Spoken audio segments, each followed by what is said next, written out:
योगश चित्त वृत्ति निरोधक अर्थात चित्त की वृत्तियों का निरोध करना ही योग है।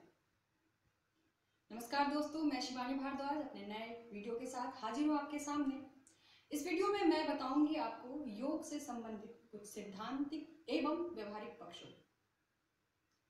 यदि किसी कार्य को करने से पहले हम ये जान लें कि वो कार्य है क्या, उसे करते कैसे हैं और उसके क्या फायदे हैं, तो उसमें सफलता के चांसेस बढ़ जाते हैं।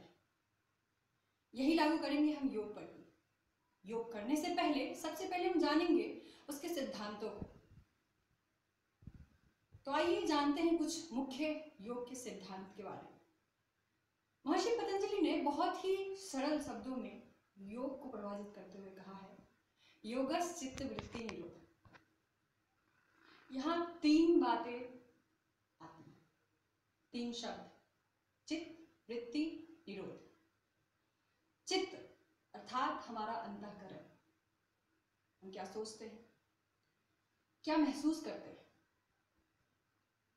चिति संज्ञाने धातु से बना है चित्त, इसका अर्थ होता है संज्ञान कराने वाला, ज्ञान दिलाने वाला। दूसरा है वृत्ति,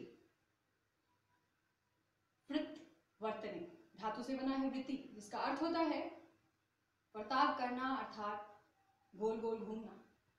हमारा अंतःकरण जो भी कार्य करता है उसे वृत्ति कहते हैं। तीसरा है निरोध, रुद्ध धातु से बना है निरोध, इसका अर्थ होता है रोकना, स्थिर करना।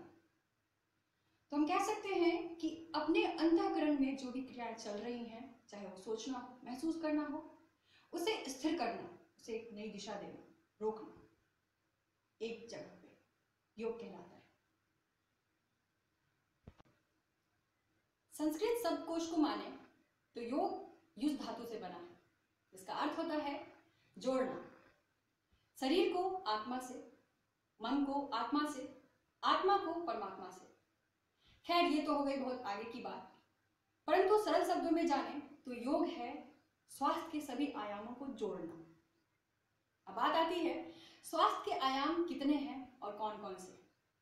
इस सवाल का जवाब देने से पहले मैं कुछ सवाल आपसे करना चाहूंगी। एक व्यक्ति है जो कि तंदुरुस्त है, निरोगी है, परंतु उसके अंदर सोचने समझने की शक्ति नहीं है, तो क्या आप उसे स्वस्थ कहेंगे? फिर से सोचिए, एक दूसरा व्यक्ति है जो तंदुरुस्त भी है, निरोगी भी है, सोचने समझने की शक्ति भी सही है, परंतु अपने सामाजिक कार्यों को नहीं कर पाता सही ढंग से, तो क्या आप उसे स्वस्थ कहेंगे?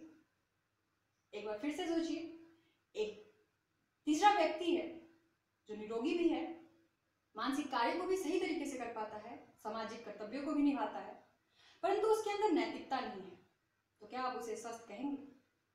बिल्कुल नहीं। इन तीनों में से कोई भी स्वस्थ नहीं है संपूर्ण तरीके से।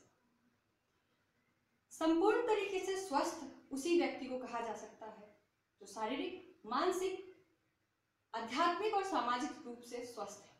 यही है स्वास्थ्य के चार आयाम। शारीरिक अर्थात शारीरिक रूप से रोग रहित और तंदुरुस्त होना। मानसिक अर्थात सोचने समझने की शक्ति, सही सोचने समझने की शक्ति। आध्यात्मिक अर्थात नैतिक मूल्यों का पालन करने वाला। सामाजिक अर्थात समाज के कर्तव्यों का पालन करने वाला। और योग से अच्छा साधन कोई नहीं जो कि हमें संपूर्ण स्वास्थ्य देता है, हमारे स्वास्थ्य के सभी आयामों को जोड़ता है और हमें संपूर्ण स्वस्थ बनाता है। तो आइए हम सभी योग को अपने जीवन में उतारें, और केवल उतारे ही नहीं, सही तरीके से उतारें। स्वस्थ रहने के लिए जुड़े रहिए हमारे साथ।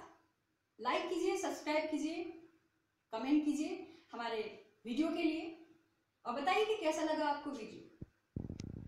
अगली वीडियो में मैं आपको बताऊंगी विभिन्न योगासनों के बारे में, उसके क्या लाभ हैं और कैसे करते हैं। तब तक के लिए हंसते रहिए, मुस्कुराते रहिए, ख्याल रखिए अपना और अपनों का। मिलते हैं।